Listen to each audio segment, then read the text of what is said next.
Did I just ruin my natural hair? I did not take care of my hair, and my hair definitely paid the price for my neglect. This wasn't planned at all. I did not even sit down to think, oh, I'm going to do these things, or I'm not going to do these things to my hair so that my hair would be ruined. Life just kind of happened and I found myself here. The most important thing for me at this point is to hold myself accountable for my actions, because sometimes I would like to give excuses as to why I found myself neglecting my hair. But I think holding myself accountable for my actions and inactions is the first step to correcting all of the mistakes I made. And although the health of my hair has greatly suffered, I still feel like there is a space for redemption.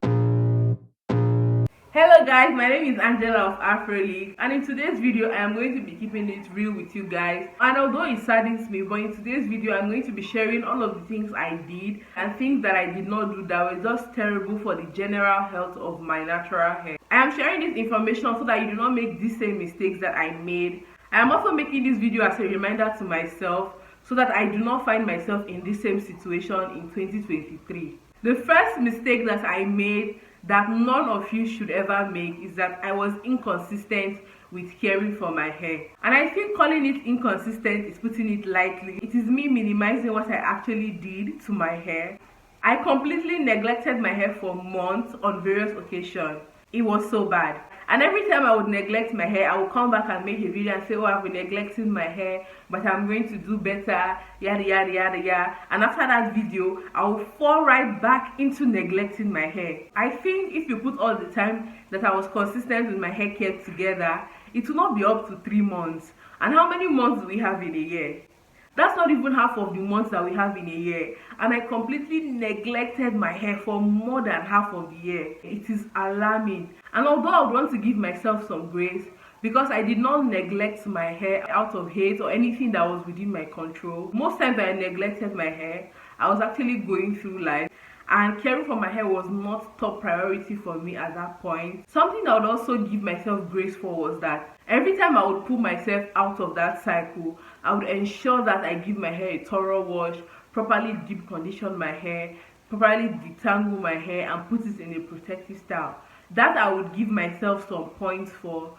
But the fact that I would go for months without washing my hair, it was just bad. And I hope that in 2023 I have all the grace and the strength to not find myself in that position anymore. I just pray that I have the energy to care for my hair and do other things in my life that I really need to do.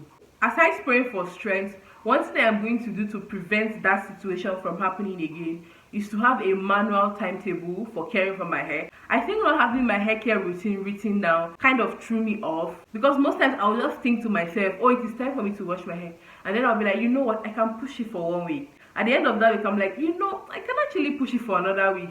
But I think that if I have a manual timetable where it is a physical reminder for me to actually wash my hair, I think that I'll be able to follow through with that routine. So in 2023, I'm going to create a manual routine that will have me ticking boxes so that I have a visual reminder that, hey Angela, you've not washed your hair and you should go and do that. Because of all the times that I neglected my hair, in 2023 my hair was brutally dry. My hair has never been as dry as it felt in 2023, especially my ends were also dry, which was leading to a lot of breakage. I was dealing with a lot of tangles, and I knew the side effects of these things, but I was just going through it, honestly. The next mistake that I made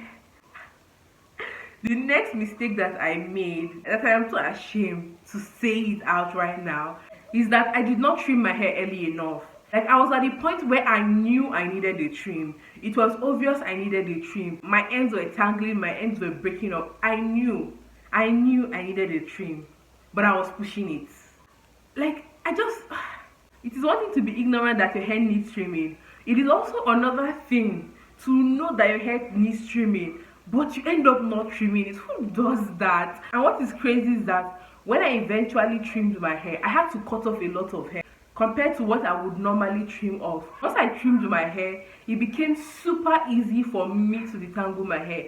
My brush was just sliding and gliding through my hair, and I was like, girl, so why were you holding on to these ends? Holding on to those ends were causing more damage to my hair. It was never beneficial to my hair in the first place. So please do not be like me. Do not hold on to ends that needs to be trimmed. Trim your ends when you know they require to be trimmed, because at the end of the day you will be the one to bear the consequence. In 2023, I'm going to trim my hair immediately I notice that my ends need trimming. I am not going to push it. I'm not going to say, oh, I'll do it next week. Immediately I notice my ends need trimming, I am going to trim my hair, and I don't mind if it is 3 or 4 times in a year. Like, I am going to trim my hair. I have learned from my mistakes and I am never repeating this mistake again. Do you know what is funny? What is funny is that as a natural hair content creator, most of the mistakes that I made in 2022 are things that I know that were wrong. I know that I should not be holding on to ends that are tangled and I need trimming. Other mistakes I made also, I know, I am knowledgeable. I know that I shouldn't be doing those things. In fact, I come here and I make videos about mistakes that you shouldn't make in your natural hair journey. But for some weird reason, I find myself making those mistakes. I am human at the end of the day, but I am not repeating those mistakes. And you should also not fumble like I did. Now to the third mistake that I made. I actually just realized that I was making this mistake in December. Initially, it wasn't much of a problem, but in December, I started noticing that this particular mistake was causing terrible issues to my scalp. The mistake is that I was wearing my bonnet 24/7. 7 days in a week, 30 to 21 days in a month, and 12 months in a year. I was constantly wearing my bonnet. The few times I did not wear my bonnet were times I needed to run some quick errands, and that would not even take me up to an hour or 2. The rest of the time I was constantly wearing my bonnet. And I know that you may be shocked about why wearing my bonnet all the time is part of the mistakes that I made in my natural hair journey. Honestly, I did not ever think that wearing my bonnet would cause problems to my hair or would be part of the mistake that I made with my hair in 2023. But as much as people would advocate for wearing your bonnet in the natural hair community, I think I overdid it. No, I do not think I actually overdid it. Most people would wear their bonnet through the night and in the morning take off their bonnet. But because I was mostly at home, I was constantly wearing my bonnet. I remember initially I told you about neglecting my hair and that my hair was dry, my scalp was dry. So for most part of the year, I did not notice that wearing my bonnet all the time was a problem. But now in December that the weather is kind of dry and cold, I actually noticed that the scalp area around my edges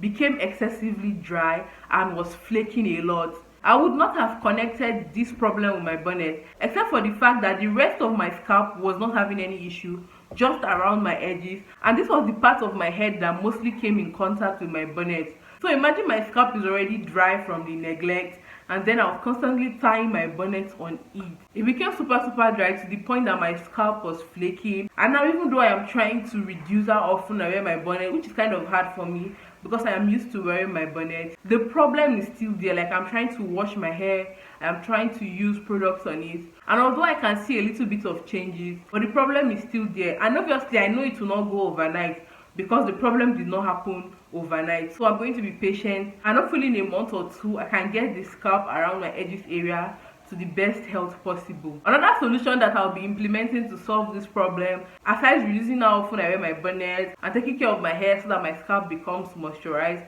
I would also invest in good satin pillowcase so that I will not have to wear my bonnet all the time. I can just switch it for the satin pillowcase once in a while. The next mistake I made when it came to caring for my natural hair is the fact that I did not trust people with my hair. And this was not a problem for me because in the last couple of years, I also did not trust people with my hair, but I was constantly taking care of my hair. But this year that I experienced low energy when it came to caring for my hair and the inconsistency in caring for my hair, I think it would have been a wise decision for me to begin to trust other people with my hair and have them care for my hair. I mean, having other people caring for my hair would have been better than just neglecting my hair the way I did. I think I need to trust, even if it is one person, I need to find one person that I actually trust with my hair, that whenever I'm going through the inconsistency of wanting to care for my hair, I can actually meet that person and have them wash my hair and put it in a style for me. And honestly, it is easier said than done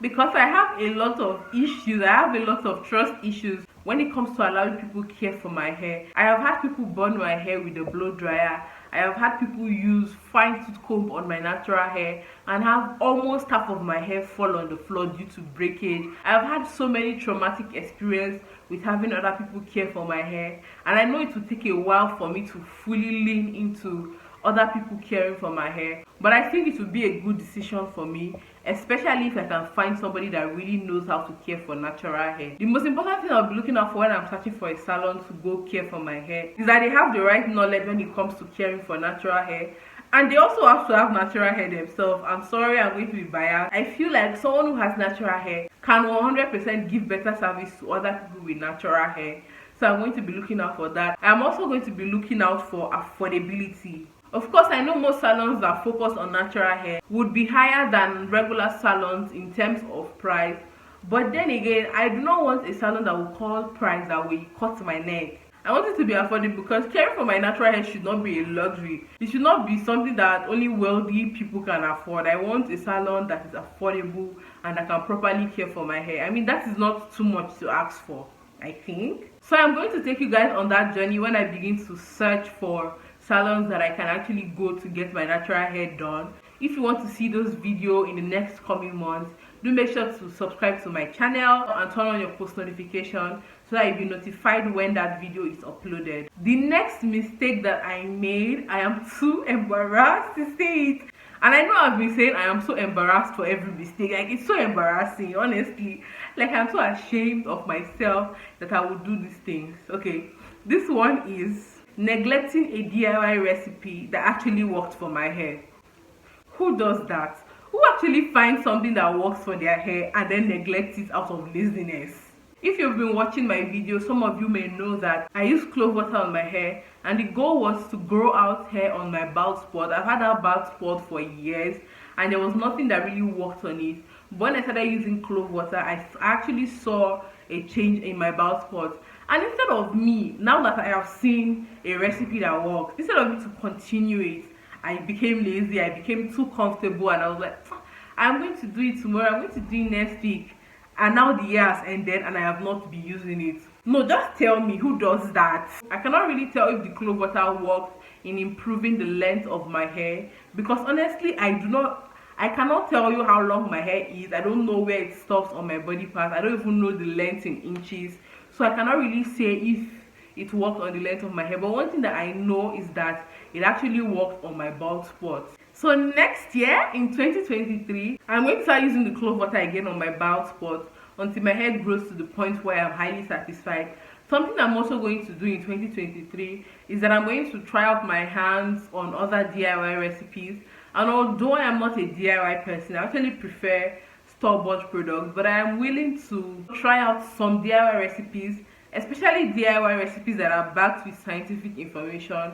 I'm going to, play with it here and there and see what it is all about. So if there's any DIY recipe that you have tried and you want for me to try, do let me know in the comment section. Or if that recipe is just something you've been seeing but you want me to check it out first before you actually go ahead to try it, I am also willing to be a guinea pig. I'm going to test it out for you. So just let me know in the comment section and I will work towards it and make a video about that particular DIY recipe. In 2023, I hope that I am able to correct most of these mistakes that I made and that I don't make fresh and new mistakes. Please, I just pray I don't make new mistakes so that I don't get to make this video. This video is so embarrassing for me to make. I just hope that I don't put myself in a position to make this type of video in 2023. I hope that our hair in 2023 reaches the best of its health, of its length, of its thickness, and every other goal that you have for your hair in 2023. Thank you so much for watching today's video, and I will see you in my next one. Happy New Year! Bye!